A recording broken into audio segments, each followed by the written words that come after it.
जब काम वासना अत्यधिक परेशान करने लगे तो व्यक्ति को क्या करना चाहिए, कैसे आत्मविकास और संतुलन की ओर बढ़ा जा सकता है। कहानी का उद्देश्य किसी को शर्मिंदा करना नहीं है, बल्कि मार्गदर्शन देना है।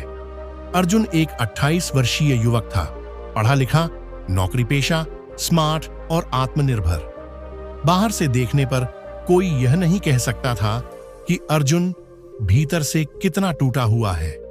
उसका जीवन एक ऐसी उलझन में फंसा हुआ था जिससे बाहर निकलने का रास्ता उसे नहीं सूझ रहा था। अर्जुन को काम वासना ने जकड़ लिया था। हर समय उसके दिमाग में यही ख्याल आते, अश्लील कल्पनाएं, अवांछित इच्छाएं और इंटरनेट पर बिताए अनगिनत घंटे। कभी कभी तो वो दिन में 4 से 5 बार खुद को संतुष्ट करता और फिर खुद से ही घृणा करने लगता। उसने कई बार मोबाइल हटाया, ब्राउजर साफ किया, पर वो तलब बार बार लौट आती। अर्जुन को समझ नहीं आ रहा था कि यह उसके जीवन को कैसे धीरे धीरे निगल रहा है। काम में मन नहीं लगता, सामाजिक जीवन नष्ट हो गया था, आंखों के नीचे काले घेरे और आत्मग्लानि उसके स्थायी साथी बन गए थे। एक दिन अर्जुन अपनी बालकनी में बैठा हुआ था, मोबाइल पर फिर वही पुरानी आदत की ओर बढ़ते हुए। तभी उसकी दादी मां ने पीछे से आकर धीरे से कहा, बेटा कब तक खुद से भागेगा? अर्जुन चौंक गया। उसने झेंपते हुए मोबाइल छिपा लिया। दादी मुस्कुराईं और पास बैठ गईं। मन की आग पानी से नहीं बुझती बेटा, जो प्यास भीतर है उसका समाधान बाहर नहीं मिलता। अर्जुन की आंखें भर आईं। दादी मां को सब समझ में आ गया था, पर उन्होंने उसे जज नहीं किया। उन्होंने उसका सिर सहलाया और कहा, कल सुबह मेरे साथ मंदिर चलना, वहां तुझे कुछ दिखाना है। अर्जुन ने सिर हिलाया। अगले दिन दादी उसे एक पुराने मंदिर में ले गईं, जहां एक वृद्ध साधु स्वामी शिवदर्शन बैठे थे। उनका चेहरा शांत था, जैसे कोई झील हो जिस पर कोई लहर ना हो। दादी ने अर्जुन को उनका आशीर्वाद लेने भेजा। स्वामी जी ने उसकी ओर देखकर मुस्कुराया और कहा, मन अस्थिर है, पर आत्मा अब पुकार रही है। क्यों बेटा, क्या तुम भी उस आग में जल रहे हो जो बुझती नहीं? अर्जुन की आंखों से आंसू गिरने लगे। उसने अपना हाल विस्तार से बताया। स्वामी जी बोले, काम वासना कोई शत्रु नहीं है, यह ऊर्जा है, लेकिन जब यह विकृत हो जाती है तो यह आत्मा को बंदी बना लेती है। तुम्हें इसे नष्ट नहीं करना है, बल्कि इसे रूपांतरित करना है। कैसे? अर्जुन ने रोते हुए पूछा। सेवा से, ध्यान से, संकल्प से।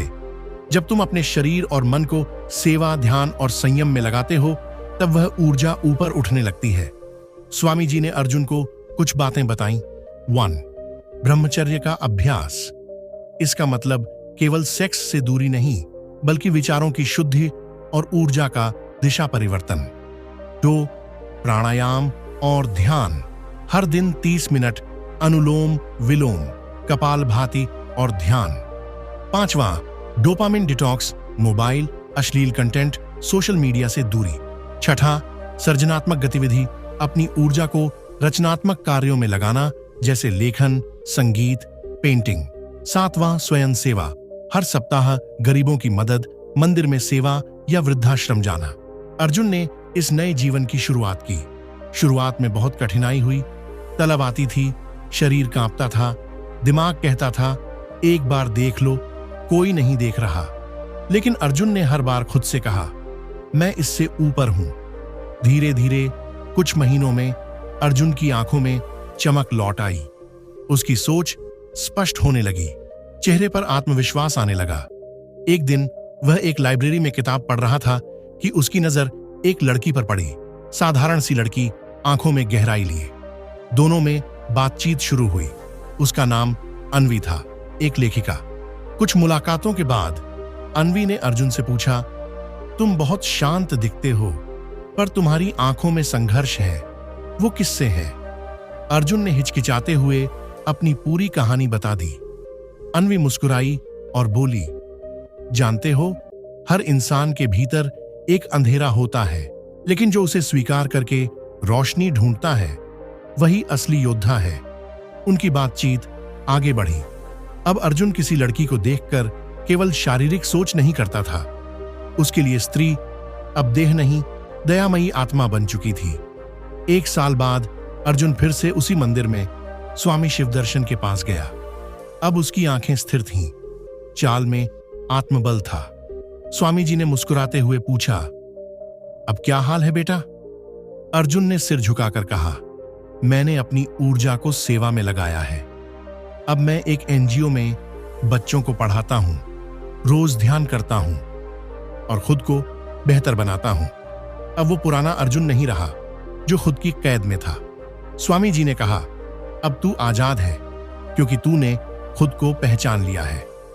निष्कर्ष संदेश, इस कहानी से हमें यह सीख मिलती है कि काम वासना कोई अपराध नहीं है, यह एक स्वाभाविक शक्ति है।